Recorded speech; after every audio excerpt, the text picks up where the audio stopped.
పెంపుడు సునకాలను ప్రేమగా చూసుకోవడం, ఇంట్లో ఒక సభ్యుడిగా ఆప్యాయతను కురిపించడం, వాటికి పుట్టినరోజులు, పెళ్లిళ్లు చేసి సంబరపడ్డం చూస్తుంటాం. ఇవి సునకాల మీద వాటి యజమానులకుండే ప్రేమను, ఇష్టాన్ని తెలుపుతాయి. కుక్కలను పెంచుకోవడం కొందరికి అభిరుచి, మరికొందరికి అవసరం. ఇంటి రక్షణ కోసం, ఆస్తులను కాపాడుకోవడం కోసం పెంచుకుంటూ ఉంటారు. అయితే ఆస్తులను కాపాడడానికి కాకుండా కుక్కలనే ఆస్తులుగా భావించే కుటుంబాల గురించి ఎప్పుడైనా విన్నారా? ఆడపిల్లకు పెళ్లి చేసిన సమయంలో కట్నంగా కుక్కలనిచ్చే కుటుంబాలు కూడా ఉన్నాయని మీకు తెలుసా? ఆశ్చర్యంగా ఉన్నా ఇది నిజం. ఇది ఎక్కడో మారుమూల ప్రాంతాల్లో కాదు, తెలంగాణలోని సిరిసిల్ల జిల్లాలో ఉండే కొన్ని కుటుంబాల్లో ఇది ఆచారంగా ఉంది. వారెవరూ, వారి జీవనశైలి ఏంటో చూద్దాం. సంక్రాంతి వచ్చిందంటే చాలు గంగిరెద్దుల ఆటపాటలతో గ్రామాలు మురిసిపోతాయి.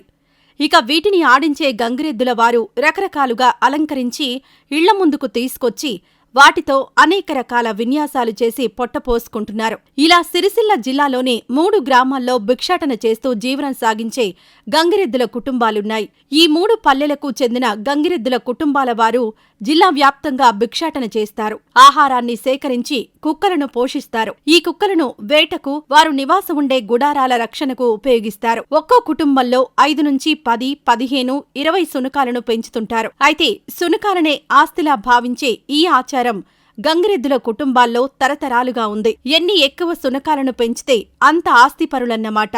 వారు పోషిస్తున్న సునకాల సంఖ్యను బట్టే ఆ కుటుంబ పెద్దకు వారి కులంలో గౌరవం లభిస్తుంది. ఇవన్నీ ఒక ఎత్తైతే ఆడపిల్లలకు పెళ్లిలో కట్నంగా సునకాలనిచ్చే సంప్రదాయం ఈ కుటుంబాల్లో ఉంది. అయితే ఇప్పుడిప్పుడే ఆ కుటుంబాల్లో మార్పు వస్తోంది. వ్యవసాయం చేస్తూ కొందరు చిన్న చిన్న బుట్టల్లో ప్లాస్టిక్ సామాగ్రి అమ్ముతూ, కొబ్బరి కుడుకలకు బదులు చక్కెర ఇస్తూ కొందరు జీవనం సాగిస్తున్నారు. ఒకప్పుడు కుక్కలు బాగా ఎక్కువగా పెంచేవాళ్లు, ఎందుకంటే అది వాళ్లకు ఆనవాయితీగా వస్తోంది. ఇంటి ముందు ఎన్ని ఎక్కువ కుక్కలుంటే అంత విలువ ఉండేది. ఇప్పుడు కూడా ఉన్నాయి, కానీ తక్కువ. కాలం మారినా మాకు కుక్కలు ఉండాల్సిందే. మేమేం తింటే అదే వాటికి పెడతాం, మాతోనే ఉంటాయి. మేం ఏ ఊరికెళ్తే ఆ ఊరికి మా వెంట వస్తాయి. మునుపు ఎక్కువ కుక్కలను పెంచేటోళ్లం, షికార్లు చేసేవాళ్లం. కాని ఇప్పుడు మా ఓళ్లు చదువుకొని వాటిని పెంచాలంటే నామోషీ ఉంది. అందుకే కుక్కలను ఎక్కువగా పెంచట్లేదు. వ్యవసాయం చేసుకుంటున్నారు. ఇక కూటి కోసం చక్కెర అమ్ముతున్నారు, భిక్షాటన చేస్తున్నారు. అయినా కూడా వాళ్లకు ఆ కుక్కలతోనే ఆస్తి, అంతస్తు అంటున్నారు.